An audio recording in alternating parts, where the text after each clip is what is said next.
BJP സംബന്ധിച്ച് രാമക്ഷേത്രത്തേക്കാൾ NEET പരീക്ഷാ ചോർച്ചയേക്കാൾ അവർക്ക് വരുന്ന തെരഞ്ഞെടുപ്പുകളിൽ UP തെരഞ്ഞെടുപ്പിലായാലും അടുത്ത തെരഞ്ഞെടുപ്പിലായാലും ഏറ്റവും കൂടുതൽ ജനരോഷം നേരിടാൻ പോകുന്നത് ഈ പറയുന്ന E20-യിലാണ്. പക്ഷെ അത് എന്തുകൊണ്ട് അത് പൊളിറ്റിക്കലി മൊബിലൈസ് ചെയ്യപ്പെടുന്നില്ല എന്നുള്ള ഒരു അത്ഭുതം എനിക്കുണ്ട്. ആളുകൾ പ്രതികരിക്കുന്നുണ്ട്. ആളുകൾ എങ്ങനെ പ്രതികരിക്കുന്നു? റീലുണ്ടാക്കി പ്രതികരിക്കുന്നു, മോദിയെയും ഗഡ്കരിയെയും ചീത്ത വിളിച്ചുകൊണ്ട് പ്രതികരിക്കുന്നു.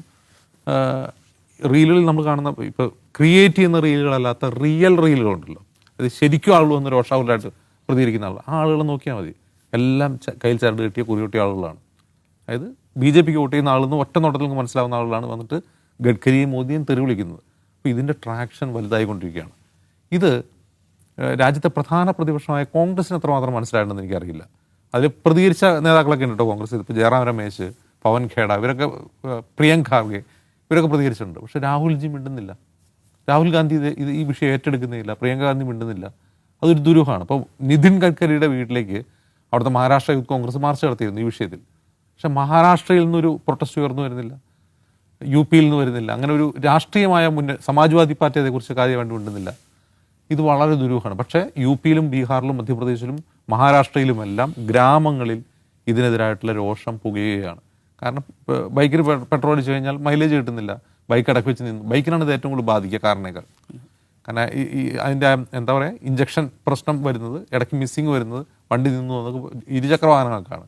ഇത് സാധാരണ ജനങ്ങളെ ഏറ്റവും അധികം ബാധിക്കുന്ന ഒരു വിഷയമായി മാറിയിട്ടും അത് പൊളിറ്റിക്കലി മൊബിലൈസ് ചെയ്യാൻ കഴിയുന്നില്ല. അതിനിപ്പോൾ ശ്രമിക്കുന്ന അരവിന്ദ് കെജ്രിവാളാണ്. ഇന്ന് അദ്ദേഹം പ്രധാനമന്ത്രിയുടെ ഓഫീസിലേക്ക് നടത്തി. അദ്ദേഹം കഴിഞ്ഞ ഞായറാഴ്ച മറ്റോ ഒരു യോഗം വിളിക്കുകയും ഓൺലൈൻ മീറ്റിംഗ് വിളിച്ചു E20 പ്രതീക്ഷിക്കാൻ. പിന്നീട് ഓൺലൈനിൽ പരാതികൾ സ്വീകരിക്കുകയും ആ പരാതികൾ ചുമന്നുകൊണ്ടാണ് പ്രധാനമന്ത്രിയുടെ ഓഫീസ് വസതിയിലേക്ക് മാർച്ച് നടത്തിയത്.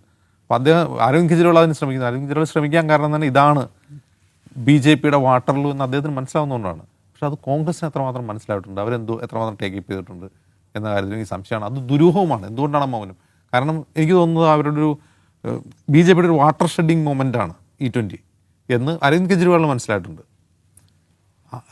നമ്മൾ ഈ സോഷ്യൽ മീഡിയ പലതും നമുക്കൊക്കെ മനസ്സിലാവും. BJPയെ സംബന്ധിച്ച് രാമക്ഷേത്രത്തേക്കാൾ നീറ്റ് പരീക്ഷാ ചോർച്ചയേക്കാൾ അവർക്ക് വരുന്ന തെരഞ്ഞെടുപ്പുകളിൽ UP തെരഞ്ഞെടുപ്പിലായാലും അടുത്ത തെരഞ്ഞെടുപ്പിലായാലും ഏറ്റവും കൂടുതൽ ജനരോഷം നേരിടാൻ പോകുന്നത് ഈ പറയുന്ന E20-യിലാണ്. പക്ഷെ അത് എന്തുകൊണ്ട് അത് പൊളിറ്റിക്കലി മൊബിലൈസ് ചെയ്യപ്പെടുന്നില്ല എന്നുള്ള ഒരു അത്ഭുതം എനിക്കുണ്ട്.